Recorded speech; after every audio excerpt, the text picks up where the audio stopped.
नागपुर से गडकरी भी आगे हैं। तमाम अपडेट आपको बता दें, मैनपुरी से डिंपल यादव आगे चल रही है। तो आखिरकार ये रुझान कितने नतीजे में तब्दील हो पाएंगे ये भी पता चल जाएगा। बस कुछ घंटे का इंतजार है। आशुतोष, तस्वीरें आप दिखा रहे थे, वो तस्वीर दिखा दीजिए अब हमारे दर्शकों को, क्योंकि अब शुरुआत हो गई है देश के अलग अलग हिस्सों में जो गिनती है उसकी। देखिए, बिल्कुल तस्वीर जो मैं दिखाने की कोशिश कर रहा था ये उस होर्डिंग की है जो राजस्थान को लेके पूरी तरीके से भाजपा कितनी आश्वस्त है, कितनी कॉन्फिडेंट है, ये सामने होर्डिंग में नज़र आ रहा है। ये भाजपा कार्यालय के ठीक बाहर की तस्वीर है जहां पे प्रधानमंत्री का बड़ा एक होर्डिंग लगाया गया जिसमें देश की देवतुल्य जनता और कार्यकर्ताओं का कोटि कोटि आभार, यानी कि जीत को लेके कितनी आश्वस्त है भाजपा, ये इस होर्डिंग से साफ साफ नज़र आ रहा है। यानी कि जश्न की तैयारी और लोगों को धन्यवाद देने की तैयारी है वो पहले ही कर ली गई। जहां तक राजस्थान की बात करें, बड़े बड़े दिग्गजों की जो साख है वो दांव पर है इस चुनाव के अंदर। ओम बिरला की बात करें, लोकसभा जो अध्यक्ष उनकी बात करें, इसके गजेंद्र सिंह शेखावत केंद्रीय नेता की बात करें, अर्जुन राम मेघवाल की बात करें, इसके अलावा दो मुख्यमंत्री हैं राजस्थान, पूर्व मुख्यमंत्री राजस्थान के, उनकी जो साख है वो दांव पर नजर आ रही है। पूर्व मुख्यमंत्री वसुंधरा राजे, उनके बेटे झालावाड़ से चुनाव लड़ रहे हैं, उनकी जो प्रतिष्ठा है वो दांव पर। बिल्कुल आशुतोष, आते हैं आपके पास, तापस जुड़ रहे हैं हमारे साथ कोलकाता से। तापस, ये बताइए, पश्चिम बंगाल बहुत इंपॉर्टेंट राज्य है, अभी पोस्टल बैलेट की गिनती जो है वो की जा रही है, अभी क्या रुझानों में आगे आ रहा है? जी देखिए, पोस्टल बैलेट की काउंटिंग अभी 2 मिनट पहले ही शुरू हुई है। पहले आधे घंटे तक पोस्टल बैलेट की काउंटिंग हो गई और बताया जा रहा है कि 9 बजे तक पोस्टल बैलेट की काउंटिंग खत्म होने के बाद ईवीएम की काउंटिंग शुरू होगी। कोलकाता उत्तर में मौजूद है और ये बेहद एक इम्पॉर्टेंट सीट माना जा रहा है बीजेपी और तृणमूल कांग्रेस के बीच, दोनों के लिए। और बीजेपी और तृणमूल कांग्रेस के बीच यहाँ कांटे की टक्कर है, क्योंकि एक तरफ टीएमसी के कद्दावर नेता सुदीप बंदोपाध्याय और दूसरे छोर पर तृणमूल कांग्रेस छोड़कर आए बीजेपी में शामिल हुए तापस रॉय, दोनों ही उत्तर कोलकाता के रहने वाले हैं और दोनों का ही काफ़ी ज़्यादा पकड़ माना जाता है उत्तर कोलकाता में।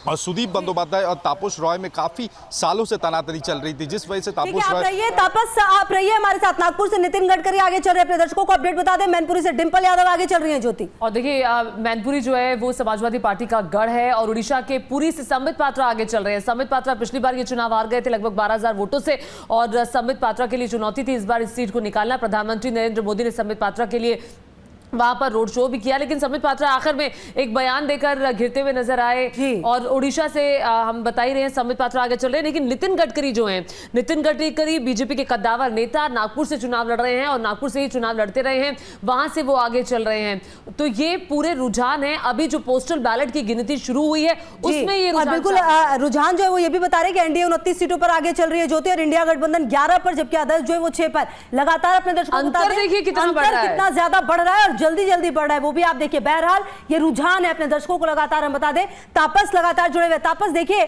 पश्चिम बंगाल में चुनाव हुए लेकिन बिना हिंसा के यहां पर चुनाव कभी पूरे नहीं होते, लेकिन क्या आज ये माने कि चुनाव के जब नतीजे आएंगे तो सब कुछ सामान्य रहेगा?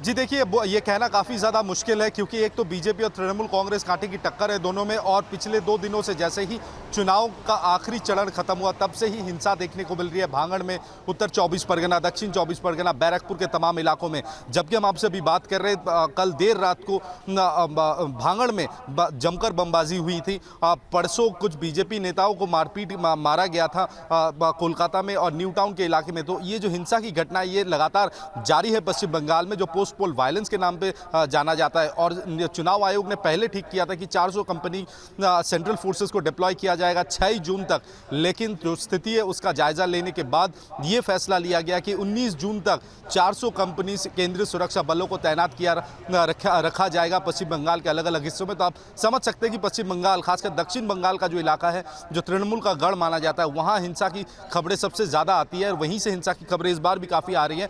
तो इसलिए ये काफ़ी संवेदनशील है कि अगले एक हफ्ता जिस तरीके से पहले कई चुनावों में हमने देखा कि पोस्ट पोल वायलेंस देखने को मिला, उसकी आशंका इस बार भी की जा रही है, लेकिन इस बार भारी मात्रा में फोर्सेस को तैनात किया गया। ग्राउंड पर रहते हैं, आप क्या उम्मीद कर रहे हैं, कितनी सीटें आ सकती हैं, आपका आंकलन क्या कहता है, ये मैं आपसे पूछूंगी। लेकिन देखिए 57 सीटों के रुझान सामने आ चुके हैं। 34 सीटों पर एनडीए आगे चल रही है, जबकि इंडिया गठबंधन 16 सीटों पर आगे चल रही है। वहीं उत्तर प्रदेश में भी 7 सीटों पर बीजेपी आगे चल रही है। तो ये बड़ी तस्वीर कुल मिलाकर के जो अभी सामने आ रही है। बिल्कुल, और धीरे धीरे ये पता चल जाएगा कि आखिरकार क्या कुछ होने वाला है। देखिए 67 सीटों के रुझान अब सामने आ चुके हैं, एनडीए 40, इंडिया 20 और अंतर देखिए बिल्कुल, और लगातार ये अंतर देखिए बिल्कुल आधे का अंतर है।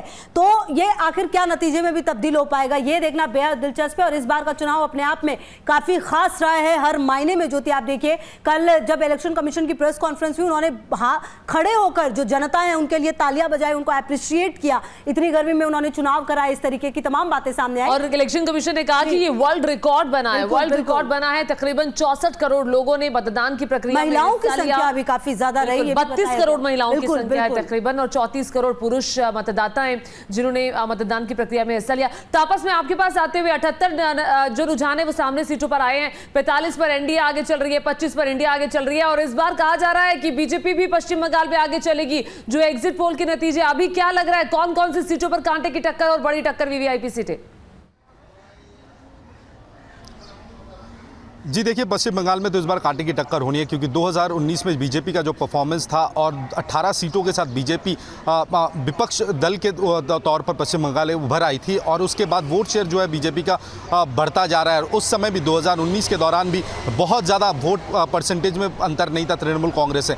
बीजेपी इस बार उम्मीद कर रही है कम से कम 25 से 30 के आसपास जो सीट्स है वो उन्हें मिल सकती हैं, लेकिन एग्जिट पोल भी कहीं ना कहीं इशारा ऐसा ही कुछ कर रहा है कि 22 से 25 या 26 के बीच जो सीट शेयरिंग जो सीट्स है वो बीजेपी को मिल सकते हैं। लेकिन कांटे की टक्कर अगर कहें, इस बार 3-4 सीटों में कांटे की टक्कर है। अगर देखा जाए बैरकपुर में, उत्तर कोलकाता में, इन इलाकों में काफ़ी ज़्यादा कांटे की टक्कर मानी जा रही है। हुगली में कांटे की टक्कर मानी जा रही है। आसनसोल, बर्धमान और दुर्गापुर, इन सारे क्षेत्रों में कांटे की टक्कर मानी जा रही है। हालांकि ये कहा जा रहा है, और मैंने खुद भी दौरा करके देखा है, उत्तर बंगाल की जो स्थिति है, उत्तर बंगाल हमेशा से बीजेपी का गढ़ रहा है। तो पिछले बार उत्तर बंगाल की सारी सीट बीजेपी के पक्ष में गई थी, और इस बार भी लग रहा है बहुत ज़्यादा हेरफेर उत्तर बंगाल के रिजल्ट्स में नहीं होगा, क्योंकि वहाँ बेरोजगारी एक बहुत बड़ा मुद्दा है, और वो बेरोजगारी मुद्दे को लेकर ही बीजेपी इस बार मैदान में उतरी थी। और कहीं ना कहीं लोगों का भी जो कॉन्फिडेंस है वो बीजेपी के साथ दिखा था। लेकिन अभिषेक बनर्जी आगे चल रहे हैं अपनी सीट से। जी देखिए, अभिषेक बनर्जी एक ऐसे शख्स हैं जो पश्चिम बंगाल में सबसे ज़्यादा वोटों से जीत दर्ज करने में उनका नाम अभी पिछले कुछ सालों में आ रहा है, और डायमंड हार्बर को माना जा रहा है कि ये एक क्लीन गेम होगा। और ये वहाँ पे डायमंड मॉडल के तहत अभिषेक बनर्जी ने पिछले 5 साल काम किया था, और उस डायमंड मॉडल के बदौलत अभिषेक बनर्जी के पक्ष में बहुत ज़्यादा वोट पाने की उम्मीद है, क्योंकि एक तो मुस्लिम बहुल इलाका है, और मुस्लिम वोट बैंक हमेशा तृणमूल कांग्रेस के साथ रहा है। अभिषेक बनर्जी पिछले 5 सालों से, चाहे वो कोविड के समय हो, चाहे वो कोई प्राकृतिक आपदा के समय हो, अभिषेक बनर्जी सबसे ज़्यादा प्रायोरिटी डायमंड हार्बर को दिया है पिछले 5 सालों में। कहीं ना कहीं वो डिविडेंड पाने का समय अभी है,